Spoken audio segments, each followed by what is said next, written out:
tema da mensagem de hoje, amados, é qual é o seu propósito. O apóstolo Paulo sabia muito bem qual era o seu propósito, quem ele era, por quem ele foi chamado, qual era o seu chamado, né, o seu propósito. E aqui, como lemos em Romanos 1, ele descreve: Paulo, servo de Cristo Jesus, ou seja, ele é servo. Ele sabe que Jesus é quem manda e ele obedece. Ele já sabe aqui. Paulo, servo de Cristo Jesus, chamado para ser apóstolo, ele não tem dúvida, o chamado dele é para ser apóstolo, separado para o evangelho de Deus, era para pregar o evangelho. Paulo sabia quem ele era, né, por quem ele foi chamado. Está lá também, vamos em Gálatas 1:1. Gálatas 1:1.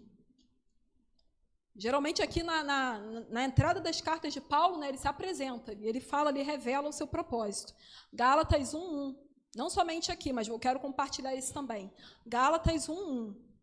E ele vai falar: Paulo, apóstolo, não da parte de pessoas, nem por meio de homem algum, mas por Jesus Cristo e por Deus Pai, que o ressuscitou dos mortos. Então, Paulo sabia quem ele era, né, para que ele foi chamado, qual era o seu propósito e por quem. Ele falou, não é da parte de pessoas, foi por Deus. Fui chamado por Deus, sou servo de Cristo, eu sou apóstolo, separado para pregar o evangelho. Então, ele sabia quem ele era. E eu pergunto, você sabe quem você é? Pela misericórdia de Deus, eu descobri, amados. Ainda estou no caminho, é uma nova jornada, mas Deus tem se revelado. Né? E eu tenho descoberto quem eu sou, para que eu vim, qual é o meu chamado. E você, já descobriu? Paulo sabia, não tinha dúvida nenhuma. E às vezes, né, a gente está lá e tem tudo a ver desde a infância, mas a gente só vai descobrir às vezes na trajetória. Mas se tu prestar atenção, tem tudo a ver desde a infância. Na verdade, desde o ventre da sua mãe.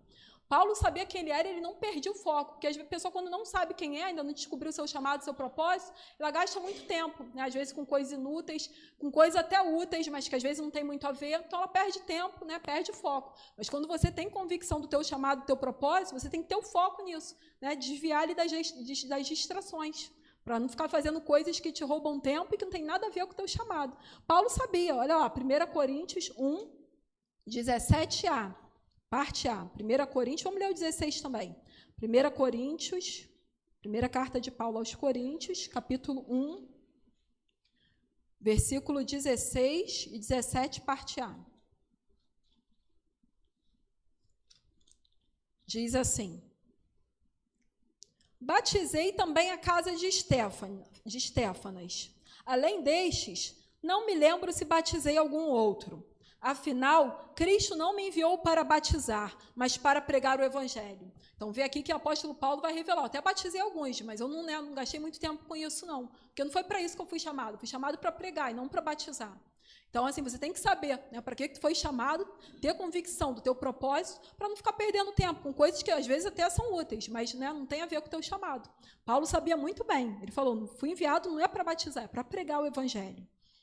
E aí, se você me disser, Débora, ainda não sei, não, até hoje, né, passou-se o tempo, já tenho uma certa idade, mas até hoje eu não descobri, eu tenho minhas dúvidas. E aí, o que eu vou te dar um conselho? Consulte ao seu Criador. Por quê? Porque ele tem um manual, ele tem um livro escrito a teu respeito. Se você duvida, está lá em Salmos 139, abra comigo, Salmos 139, versículo 1, depois versículos do 13 ao 16. Salmos 139, Salmos 139, versículo 1. Senhor, tu me sondas e me conheces. E agora, versículos do 13 ao 16. Pois tu formaste o meu interior. Tu me teceste no ventre de minha mãe. Graças te dou, visto que de modo assombrosamente maravilhoso me formaste. As tuas obras são admiráveis, e a minha alma o sabe muito bem. Os meus ossos não te foram encobertos, quando no oculto fui formado e entretecido como nas profundezas da terra. Os teus olhos viram a minha substância ainda informe, e no teu livro foram escritos todos os meus dias, cada um deles escrito e determinado, quando nenhum deles ainda existia. Aleluia. Então, Deus tem um livro a teu respeito, sabe? Desde o ventre da tua mãe, quando tu era uma substância ainda informe, não tinha forma nenhuma. O médico ainda não era capaz de ver. Né? Eu lembro quando a minha primeira útero da minha filha mais velha só tinha um pontinho batendo, era um coração. Só que antes de eu ter certeza que estava grávida, né, eu lá na minha, não tô, só sabia que estava atrasado, né? Estava lá, não contei para ninguém, porque eu já uma vez não estava, né, e fiquei ali pensando em tal. E nessa vez eu falei, não vou contar para ninguém. E estava lá naquela ansiedade na minha mente, né? Só Deus via, nem para o meu marido eu contei, ele desconfiou, mas nem para ele eu falei. E na minha cabeça era o dia todo, não tô, até completar 47 dias que eu fui fazer o teste. Eu falei, 47 dias que não vier, aí sim eu faço o teste de novo. Né? E ficava naquela, não tô. No meio disso, antes do teste, eu tive, não sei se posso dizer que foi um sonho não, porque eu não tenho nenhuma imagem. Só lembro que eu escutei a voz que me dizia assim, não sei se eu estava dormindo ou acordada, só sei que eu escutei, tá? E é menina. Senão ia começar, agora é menino ou menina? Menina. Aí Deus já, o único que eu escutava, né? Ele falou, tá? E é menina. Chega, né? Ficava o dia todo, só Deus vê a tua mente. Agora, como pode? Depois disso que eu fui fazer, né, o teste de farmácia, para depois fazer o ultra, e tinha só um pontinho batendo, era um coração só batendo. Como é que Deus já sabia que eu estava e era menina? Está entendendo? Deus te viu a tua substância ainda informe. No livro dele foram escritos todos os seus dias determinados, quando nenhum deles havia. Entendeu? É isso que acontece. Meu filho, então, segundo, quando eu fui ver, era só um saco gestacional.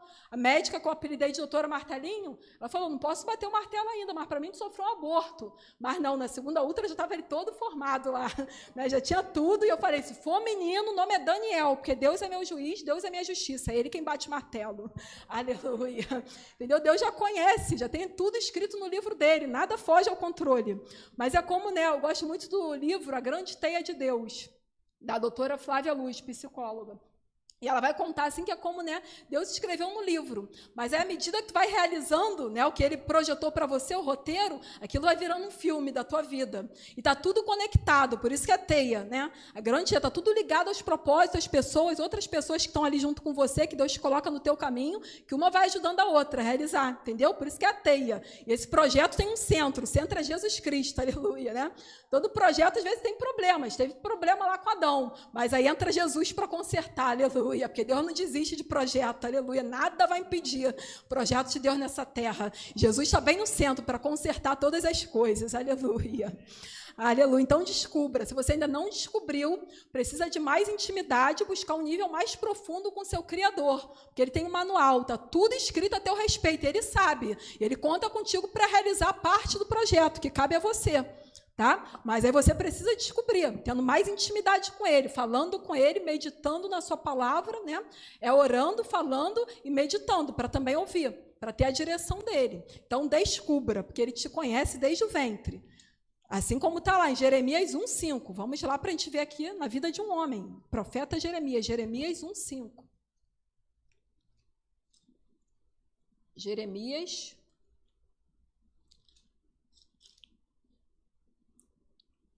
Jeremias, capítulo 1, versículo 5. Diz assim, versículo 4 e versículo 5. A palavra do Senhor veio a mim, dizendo, antes de formá-lo no ventre materno, eu já o conhecia. E antes de você nascer, eu o consagrei e constituí profeta às nações. Agora Deus se revela aqui para Jeremias e vai falar. Antes, né, de te formar no ventre materno, eu já te conhecia. Antes de você nascer, e assim até o respeito também ao meu, amado. Né? Antes de você nascer, eu consagrei, eu te fiz um propósito, um chamado para a tua vida, né? Eu consagrei, constituí profeta às nações, aleluia. Então aqui Jeremias fica aqui, recebe claramente seu chamado, seu propósito, você é profeta, né? Vai falar, vai entregar a mensagem de Deus às nações. E assim nas nossas vidas também, é desde o ventre, né? Falando lá, conforme lemos nos Salmos, aqui a gente vê Deus tratando diretamente com Jeremias. Antes do ventre eu já te conhecia, eu já te constituí profeta às nações, aleluia. E aí o terceiro ponto que eu quero tratar aqui, vai, claro, consultar primeiramente o seu Criador, meditar na sua palavra, buscar, né, entender, descobrir o seu propósito, o seu chamado, mas tem outro ponto também, que também depende de você, sabe o que? Observação. Observação. Observe, desde a infância lá, seus dons, talentos, sabe? Aquelas coisas que você se destaca para fazer, aquele sonho que arde no seu peito, tem tudo a ver com o que Deus te chamou para fazer. O seu propósito na Terra. Observe. Né? A pessoa às vezes não se observa, não conhece bem. Né? A pessoa está sempre ali, tem várias pessoas falando, poxa, você faz isso muito bem, está lá desde a infância. Às vezes tu acha que não tem a ver, né? Ou às vezes nem é você que escolheu aquilo, mas tu é bom naquilo. Né? Sabe, tem se destaca naquilo mais do que os outros. Tem dom, tem talento, tem aquele sonho que arde no peito. A gente vê isso na vida de José lá, em Gênesis 37, vamos ler comigo. A história de José é bem grande, mas eu vou me limitar só a esses versículos aqui. Gênesis 37, versículos 19 e 20. Gênesis 37, versículos 19 e 20. Diz assim: disseram uns aos outros, lá vem o grande sonhador. Venham, pois, agora, vamos matá-lo e jogar o corpo numa destas cisternas. Diremos que um animal selvagem o devorou. Vejamos em que vão dar os sonhos dele. José tinha um grande sonho, né? Sonho dado por Deus, é sonho do alto. Aquele sonho que, sabe, não é como os outros, é um sonho qualquer, aquele sonho que arde no peito, que arde no coração. E José sonhou da parte de Deus. Sonhou com honra, sonhou que teria ali, né, um governo, sonhou com autoridade. Mas não pense que você vai ter o sonho, vai ter propósito, vai ter chamado, não vai ter afrontas, não vai ter oposições, né? Não vai ter inveja, não vão te perseguir. Foi assim na vida de José. Mas tudo só cooperou para o bem, né, dos que amam a Deus, tudo só cooperou para o que? Alavancar o propósito chamado na vida de José. Não fica reclamando dos teus inimigos, não. Golias vem para exaltar Davi. Né? Os irmãos de José vendem José para quê? Para empurrando ele para o propósito dele. Né? As pessoas podem até tentar fazer o mal contra você, mas Deus vai transformar em bem e não vai impedir os planos dele na tua vida. Né? As pessoas que se levantam, as ciladas, as armadilhas, vão tudo cooperar para o propósito de Deus, não vai impedir. Né? Vai empurrar lá. Assim como Jesus também, né? Judas trai, né? Se levantam, mas estão empurrando Jesus para o propósito dele. Tinha que morrer na cruz, era a missão dele, né? Para dar vida no nosso lugar. Essa era a missão dele, era o principal. Ele curou, né, libertou, mas o principal dele era o quê? A salvação. Então, né, Judas se levanta, mas está empurrando Jesus para o propósito. Né, assim, o Tiago Brunet fala sobre isso, gosto muito também. Né, e assim foi na vida de José. Vem logo a oposição, a inveja dos irmãos. Né? Vamos matar ele, vamos ver o que dá nos sonhos dele. A gente joga ele na cisterna aí, vamos pegar a mancha túnica de sangue, vamos dizer que um animal o devorou. E aí, por fim, eles vendem José. Né, vendem José para os ismaelitas. José, então, o sonho dele era o quê? De governo, de autoridade, de liderança. Mas José nunca foi tão humilhado. Vai ser vendido como escravo. Vai trabalhar na casa de Potifar, né? Lá o comandante do exército de Faraó. Mas o que acontece com José na casa de Potifar? Ele lidera, porque ele tinha chamado para a liderança, não importa o cenário adverso. Né? Onde ele está, ele liderava. Ele vai liderar na casa de Potifar. Potifar não cuida de nada, dá tudo nas mãos de José. Não tem cuidado de nada, tu vai ser administrador da minha casa. Mas aí se levanta a mulher de Potifar, vai lá, quer se deitar com José. José não cede ali aquela tentação daquela mulher. Fala, sou fiel a Deus, sou fiel ao meu senhor Potifar. Né? Tudo ele deu nas minhas mãos, mas não você é a mulher dele. E ele vai lá por ser honesto, né? Por ser fiel, a mulher vai e calunia José. Fala que ele é que tentou agarrar ela. Né? E ele foge, na verdade, correndo. Ela pega a roupa dele. O que acontece? José vai para a prisão. Se não tinha nível mais baixo ali para ele descer, escravo, vai ser o que agora? Prisioneiro, pior ainda, né? Vai para a prisão. Vai para a prisão. O que acontece? Parecia tudo tão distante, né? Que sonho é esse na vida de José? Era um momento de incerteza, de dúvida, de aflição. Como assim, né? Algum sonho que eu estou liderando, nunca fui tão humilhado, né? Se não tinha lugar pior para descer, eu vou agora ser preso. Isso por ser fiel. Ele vai para a prisão. O que acontece? Ele lidera na prisão também. O carcereiro encarrega ele de tudo, lá não tem cuidado de nada. Não importa o cenário, né? Observe teus dons e talentos. José tinha um talento ali, o dom de liderar onde ele estivesse. E aí Deus está preparando, está estagiando, não reclama não. Parece que o cargo não tem nada a ver, mas tem tudo a ver com o sonho de Deus na tua vida, né? Casa de Potifar, escravidão, nada a ver, tudo a ver. Primeiro tem que governar a casa, depois vai governar mais baixo, tem que aprender a governar na prisão, para quando chegar lá em cima não pisar em ninguém, saber perdoar, né? Saber para que está lá, quem te colocou lá. Né? Como eu falo no meu livro, é degrau por degrau, né? Porque quem chega no alto de qualquer jeito se arrebenta. A soberba precede a queda, mas quem chega lá humilde, né? Sustentado por Deus, degrau por degrau, né? O estágio, a preparação para coisas maiores, aí chega preparado. Quando José chega lá, revelando o sonho de Faraó, e agora ele é o segundo do Egito, né? Não tem ninguém mais alto ali que ele, só Faraó. Mas quando ele chega para revelar, Faraó fala para ele, ó, foi me falado que tu tem dom de revelações. Ele fala, isso não está em mim, mas está em Deus, aleluia. José, então, aprende a humildade, né? E quando ele chega lá, não chega de qualquer jeito. Mas observe seus dons e talentos, né?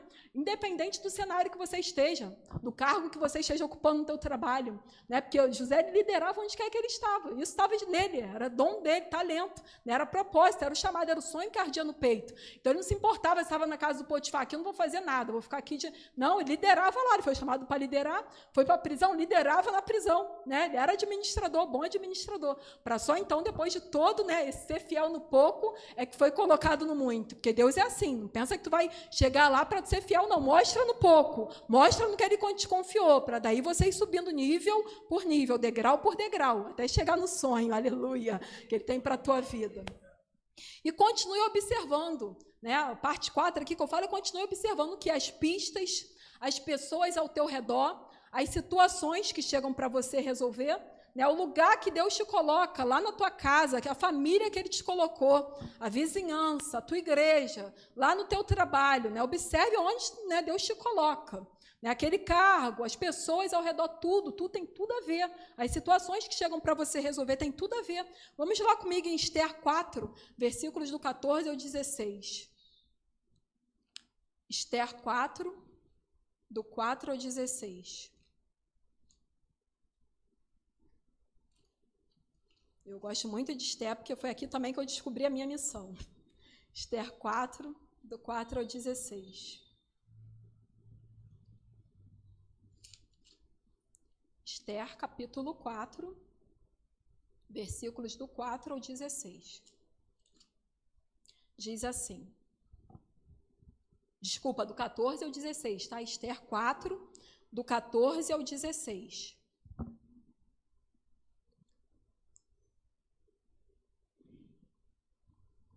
Diz assim: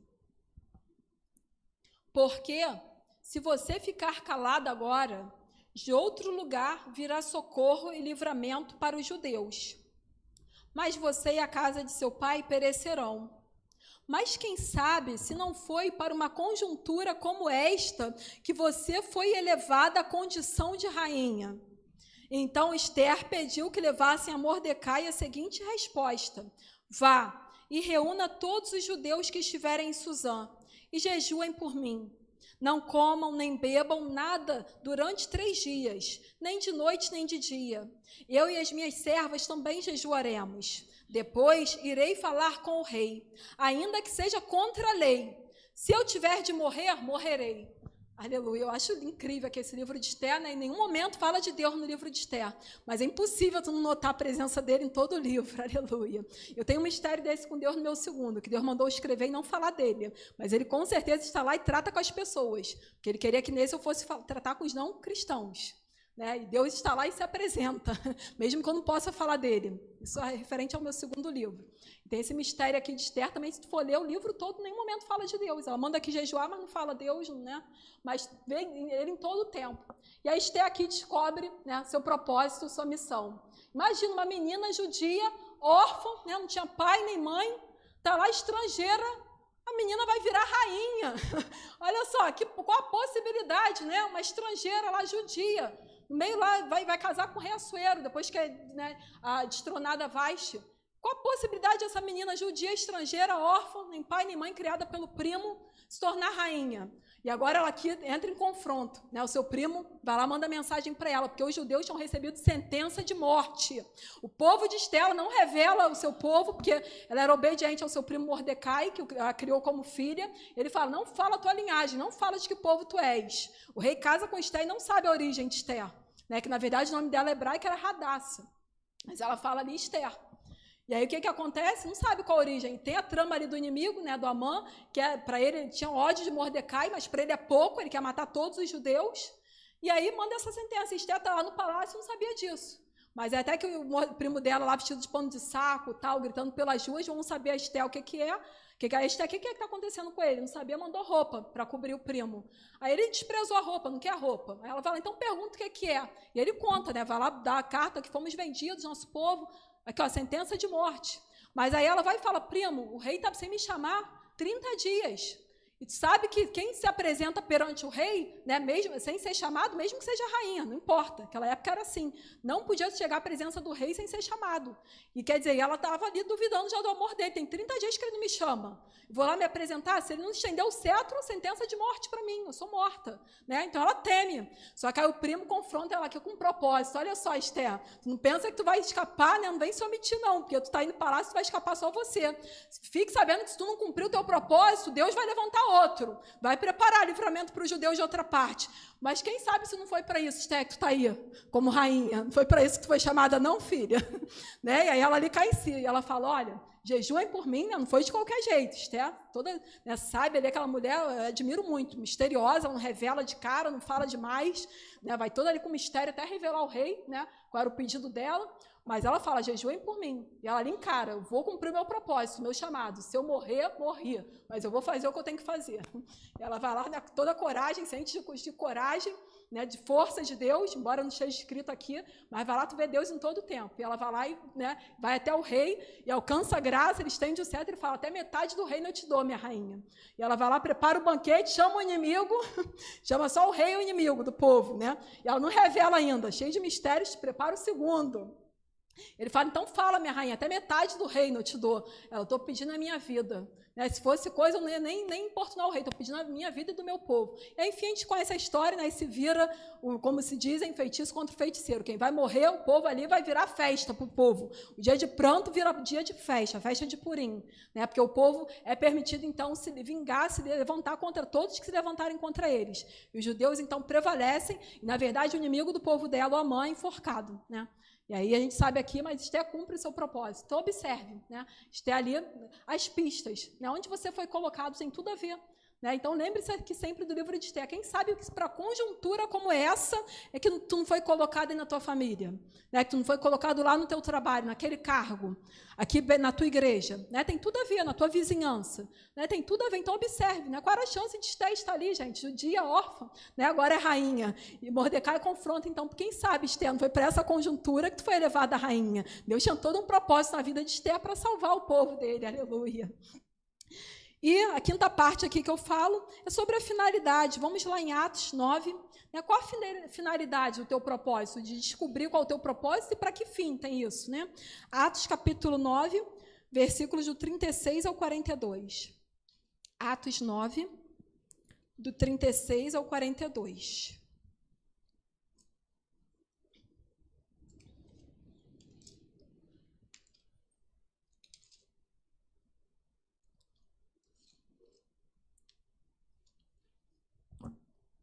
Atos 9, do 36 ao 42, diz assim. Em Jope havia uma discípula chamada Tabita, nome este que, traduzido, é Dorcas. Ela era notável pelas boas obras e esmolas que fazia. Aconteceu que, naqueles dias, ela adoeceu e veio a morrer. Depois de a lavarem, puseram o corpo num quarto do andar superior. Como Lida ficava perto de Jope, os discípulos, ouvindo que Pedro estava ali, enviaram-lhe 2 homens com o seguinte pedido: não se demorem em vir até nós. Pedro se aprontou e foi com eles. Quando chegou lá, eles o levaram ao quarto do andar superior. Todas as viúvas o cercaram, chorando e mostrando-lhe túnicas e vestidos que Dorcas tinha feito enquanto estava com elas. Mas Pedro mandou que todos saíssem, ajoelhou-se e orou. Depois, voltando-se para o corpo, disse: Tabita, levante-se. Ela abriu os olhos e, vendo Pedro, sentou-se. Ele, dando-lhe a mão, ajudou-a a ficar em pé. E, chamando os santos, especialmente as viúvas, apresentou-a viva. Isto se tornou conhecido em toda a cidade de Jope, e muitos creram no Senhor. Então, veja aqui que Dorcas também tinha um propósito, né? Tinha um chamado. Ela ali ajudava, era conhecida, né? Reconhecida ali, notada pelas boas obras e esmolas que fazia.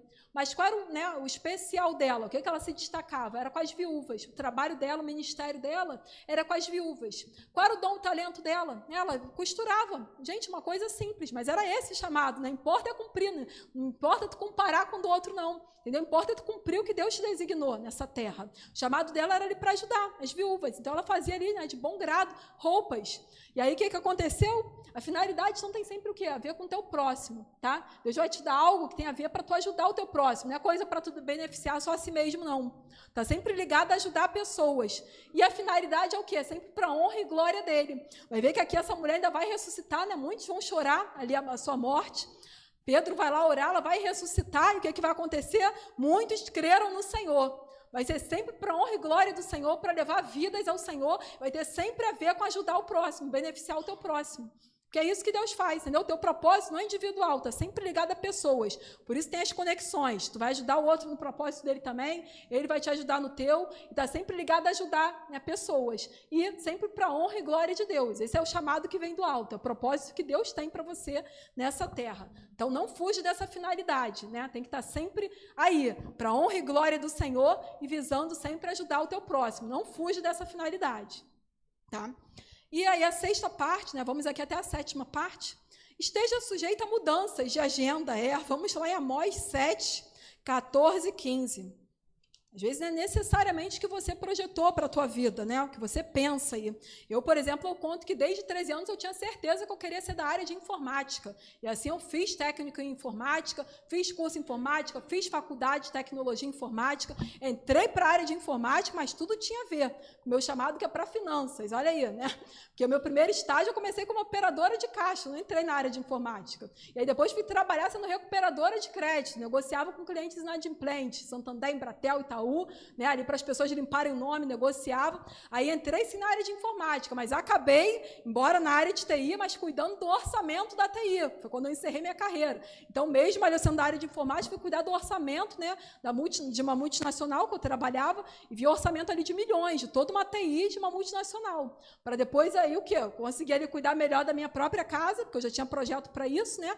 E agora ajudar pessoas com palestras, com cursos, enfim, né? Meus livros, tinha tudo a ver. Aí, quando eu fui ver, poxa, eu pensei que era da área de informática, mas ainda que às vezes você pense, né, a coisa tem tudo a ver, mas Deus vai endireitando o caminho. E, quer dizer, eu comecei na área de finanças, terminei na área de finanças também, entendeu? E mesmo tendo todo o currículo de informática. Olha aí, fiz o curso de gestão de projetos, curso não, a pós-graduação.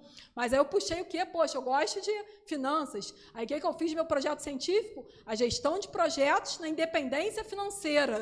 Né? Peguei e transformei um projeto de independência financeira para sair do meu trabalho, não de mãos vazias, né? Mas tendo um salário. E aí Deus me faz transformar num livro, que é esse livro que eu falei, que ele falou, quero tratar, não me coloca nele. Transforma esse artigo científico em livro, que eu quero tratar com os não cristãos. Aí Deus me leva para as empresas com ele. Né? E é isso, Deus tem levado até hoje, aleluia. Né? Então tem tudo a ver. Né? Por mais que você às vezes ache que não coisa, ou escolha outro caminho, Deus vai endireitando, vai tratando e vai te colocar no centro do propósito dele. Pode ir lá ver com Amós, foi assim, Amós 7, 14 e 15. Amós 7, 14 e 15.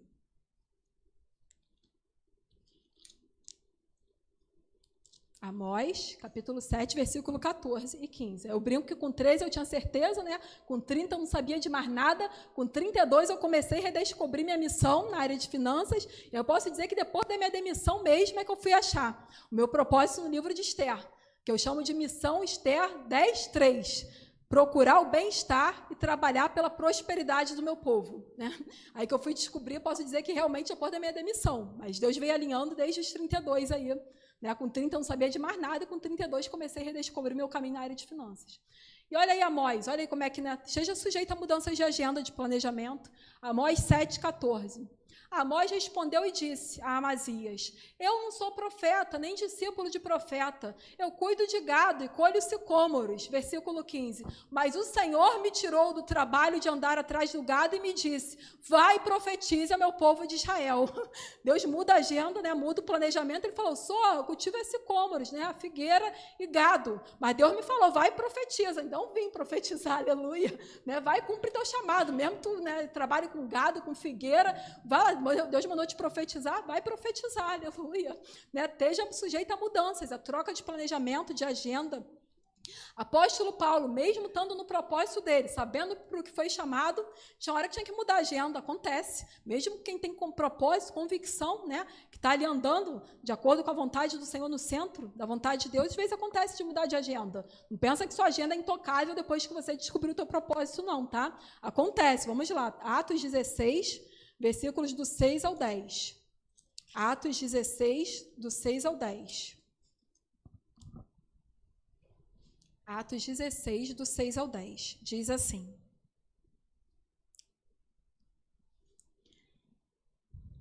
E percorreram a região frígio-gálata, tendo sido impedidos pelo Espírito Santo de pregar a palavra na província da Ásia.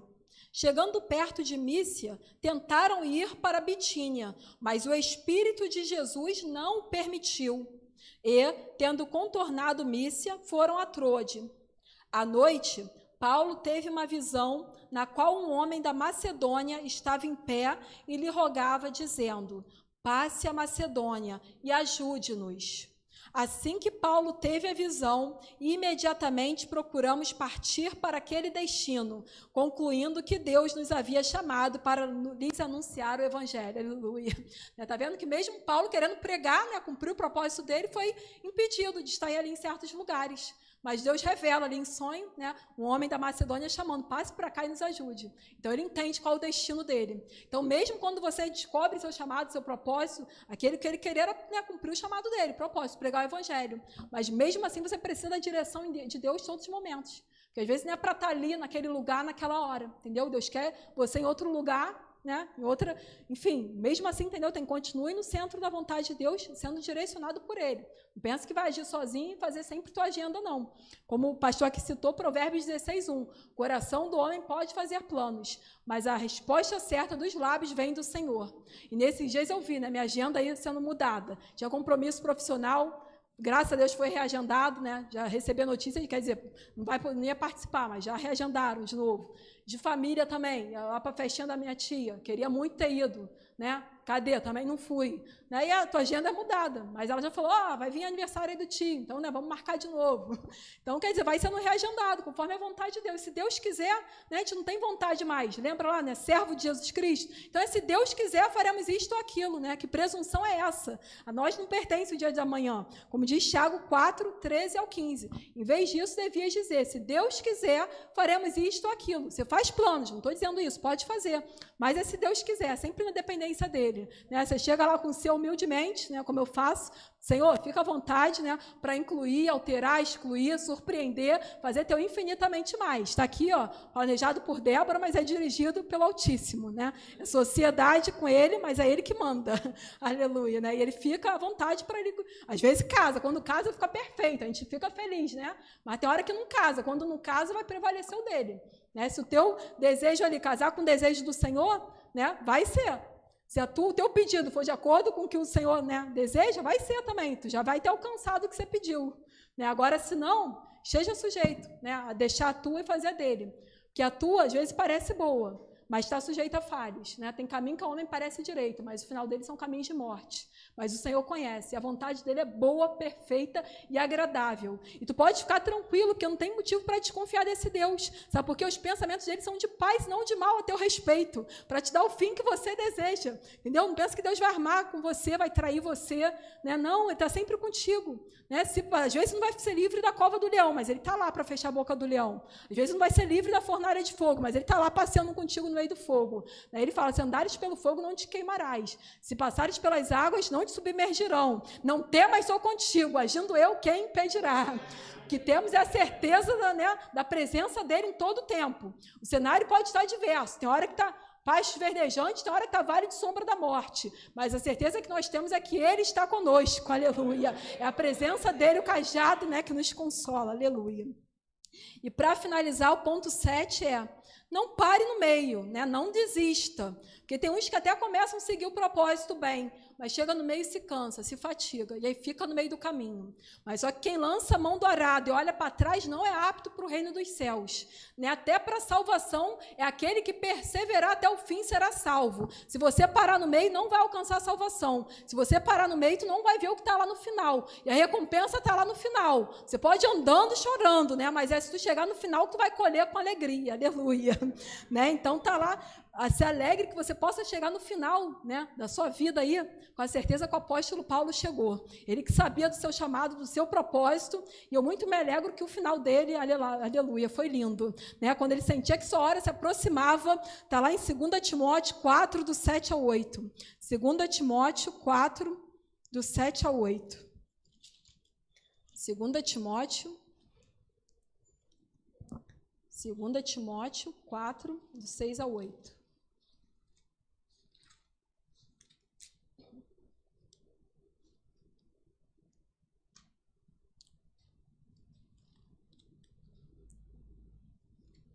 Segunda carta de Paulo a Timóteo 4,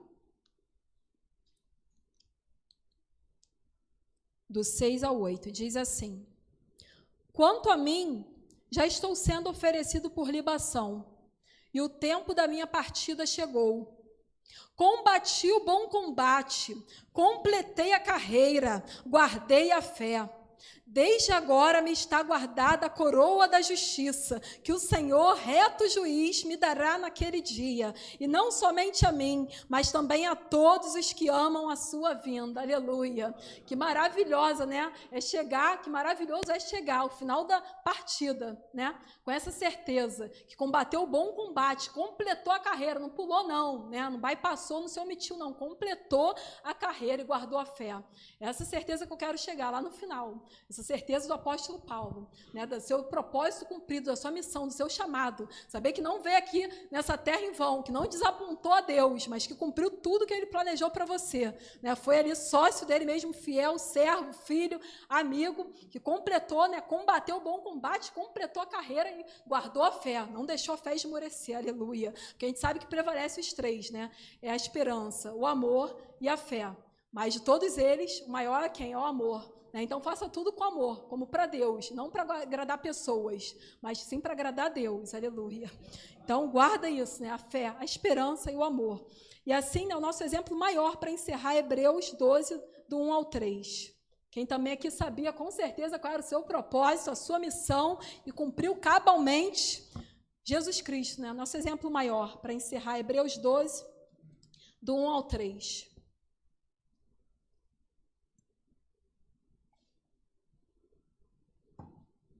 Tem que acabar em Jesus, né? Como disse o pastor Celso, toda a Bíblia aponta para Jesus. Se eu falar aqui, não acabar em Jesus, vai ser vazio. Né? Sempre tem que acabar em Jesus, tudo aponta para Jesus.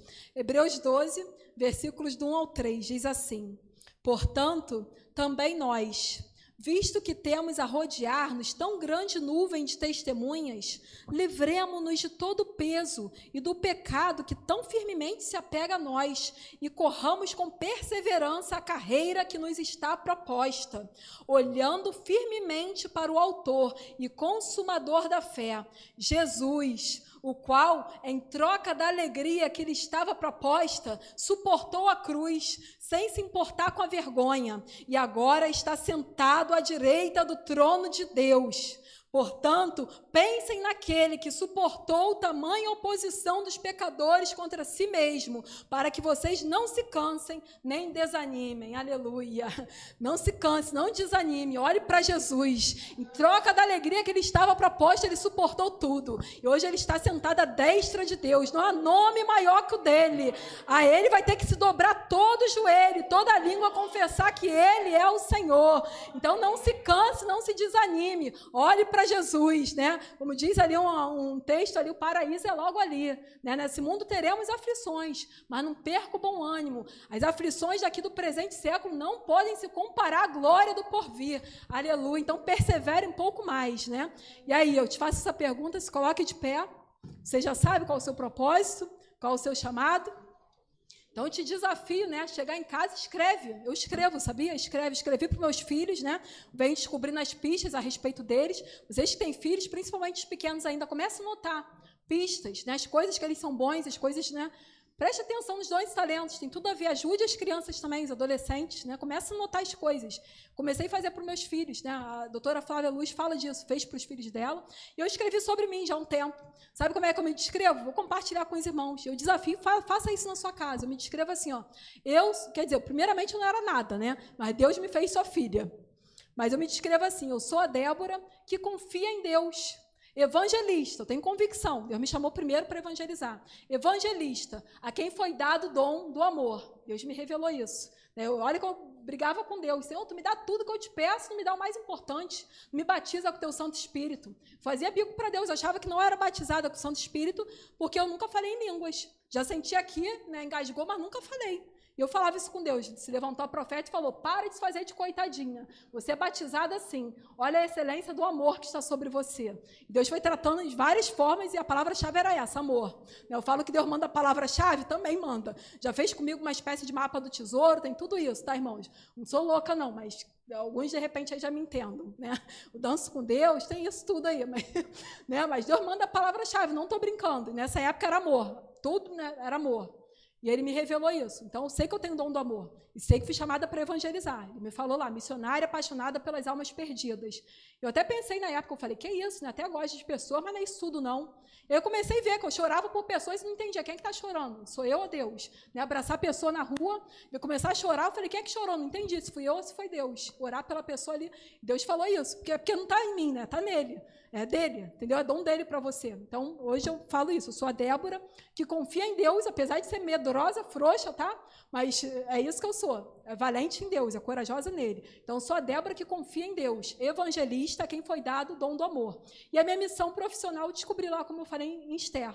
Eu chamo de missão Esther 10:3. Procurar o bem-estar e trabalhar pela prosperidade do meu povo, que é esse propósito que ele tem, né, ligado a finanças e educação financeira. Eu te desafio, escreve aí, escreve o seu com Deus, tá? Consulta, ore, lê a Bíblia e escreve. E se quiser, compartilha comigo, que eu vou ficar muito feliz, né, de ouvir o seu também, tá bom? Vamos orar, então. Quero aqui, coloque a mão no seu coração, amados. Eu faço um convite aí para você, tá? Primeiramente, o convite é para você aí que de repente quer aceitar Jesus hoje, nunca fez isso, nunca veio aqui, levantou a mão à frente, em igreja nenhuma, né? Ou também se já fez isso, mas se desviou do propósito, se desviou do caminho, e só tem um caminho que leva a Deus, né? Todos vão levar? Vão, né? Só que tu não quer chegar nele como juiz, quer chegar como filho. Para chegar como filho só tem Jesus, que ele é o caminho, a verdade e a vida. Ninguém vem ao Pai senão por ele, como filho. É para chegar lá como filho, ter certeza que nenhuma condenação vai ter para você, porque tu está em Cristo, tudo se fez novo. Se você quer ter essa certeza, né, da salvação primeiramente, faça assim um sinal com a sua mão, para confessar hoje Jesus Cristo como teu único, suficiente, exclusivo Salvador. Porque ele diz, aquele que me confessar diante dos homens, eu confessarei diante do meu Pai que está nos céus. Se tem alguém aqui que nunca fez isso, ou quer se reconciliar com Cristo, com a igreja, faça assim um sinal com a sua mão. Volte para Jesus hoje. Se tem alguém aqui, vem, só vir aqui na frente que eu vou estar orando por você. Ou online também, tá? Estarei orando. E o segundo, né, chamado que eu faço, isso aí pode ficar no seu lugar, é para você que ainda quer descobrir o seu propósito, tá? Coloque também a mão no seu coração, vamos orar, vamos pedir a Deus para te revelar, tá? Para alinhar aí o teu caminho, né? Endireitar as tuas veredas, vamos orar. Esse aí não precisa vir à frente, só coloque a mão no coração, vou estar orando. Amado Paizinho, querido Senhor, eu te peço primeiramente por esse meu irmão, essa minha irmã, que porventura, Pai, online, está te confessando hoje como suficiente, exclusivo Salvador, ou está se reconciliando, que ele e ela, Senhor, tão logo tenha oportunidade, venha fazer essa confissão pública perante as pessoas, porque é necessário, Pai, que tenha testemunhas, Senhor Deus, no céu e na terra, Pai, que essa pessoa te confessa como único, suficiente, exclusivo e eterno Salvador. E assim também naquele grande dia o Senhor há te confessar, Pai, que ela é tua. Eu te peço que ajude, Pai, a perseverar até o fim, para que sejamos de fato salvos, Pai. Escreve esse nome no livro da vida. E agora eu te peço por esse meu irmão, essa minha irmã, que ainda tem dúvida quanto ao seu propósito, Pai, ao seu chamado nessa terra. Senhor, se revela, chama ele, chama ela, Pai, para o nível mais profundo de intimidade contigo. Que eles venham se achegar mais a Ti, para que o Senhor se achegue a eles e venha revelar o que está no profundo, no escondido. Venha, Senhor Deus, dar também, Senhor Deus, poder de observação, porque tem tudo a ver desde a infância, Pai, aqueles dons, aqueles talentos, tem a ver com o cenário, Pai, tem a ver, Senhor Deus, com o lugar que o Senhor coloca, com as pessoas, Senhor Deus, que o Senhor leva para tratar, Senhor. Senhor, que venhamos parar de reclamar e venhamos observar melhor, Pai, que tem tudo a ver e que não importa o que se levante, tudo irá para cooperar para o bem daqueles que te amam e que andam segundo o teu propósito, que são chamados segundo a tua vontade. Aleluia, Senhor. Então revela-te a nós, Pai, e nos ajuda a cumprir cabalmente, Pai, o nosso propósito, e que ele seja, Pai, não fuja do seu fim, porque é para a honra e glória do teu nome que o Senhor nos chamou, e para ajudar a beneficiar, Pai, o nosso próximo. Não é, Senhor Deus, algo egoísta só para nós e as nossas famílias, mas é para ajudar a muitos, beneficiar muitos, Pai, trazer, Senhor Deus, cura, renovo, libertação, prosperidade, Senhor, ajuda. Senhor, aquela palavra de conselho, Senhor, aquela mulher de oração. Senhor, venha revelar, Pai, os dons e talentos, Pai, no ministério, no trabalho, Senhor Deus, em todas as partes, porque está tudo ligado, tem tudo a ver, Pai.